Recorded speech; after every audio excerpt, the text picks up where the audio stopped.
Šéfe, vážně nechceš odejít? Sorry baby, ale jako dokud jsem tady já, tak rozhoduju. No, dneska k tomu ještě výdavně kaše. To jsem objednal já.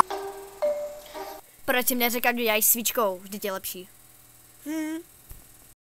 Z Liliové ulice na Bonany, že si nějaký děti hrajou na chodníčku. Běžte je zachránit, díky moc. Tam jedu já a natřu vám to ty vole.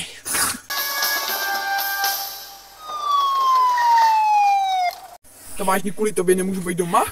Jako nevím, co si tím kompenzuješ, jako měl jsi být teda prodavačka třeba, jo, a jako tam máš kancelář, debile. To myslíš vážně? No jasný, přece ti nebudu lhát, ale taky bychom mohli konečně začít řešit tu srážku, ne? O jaké srážce tam mluvíme vlastně? Kvůli čemu si teda myslíš, že jsi přijel, když ne kvůli srážce? Jsi úplně dementní, ne? Fakt jako, já už tě nechápu. Měl by si jako odejít, pak zase přijít, pak zase odejít a pak zase přijít. Hlavně chill, jo. OK, souhlas, jenom chill. Jakoby, nechceš už odjet? Jakoby, mám to v plánu. Nechci nic říkat, ale měli bychom odjet, než nám vrazí do držky, no co já se bojím, víš co?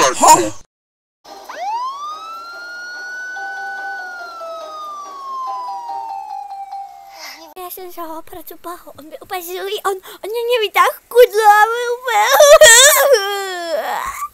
Musíte ho chytit. Aha.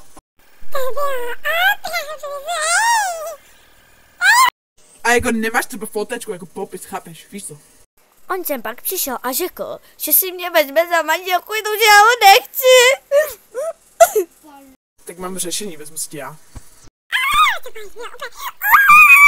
A budeš mi to muset překládat, holka, nerozumím ani hovno. No, takže já jedu. No, taky bychom... Drž hubu, auťas. Měli bychom si vyrazit, pátrat po tom klukovi, co mi chtěl zabít moji holčičku.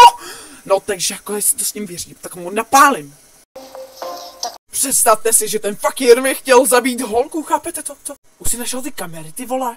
Jako já nevím, jak to říct, no, on to prostě fakt vůbec není, je mi to moc líto, no, ale jako, bude to těžký ho vypátrat, no. I fakt je tajemnej, nejde to vůbec poznat. Někdo nechci nic říkat, ale další debil nám volá, měl by si jet. Já už na to nemám. Proč ten debil pořád musí dělat nějaký kundum?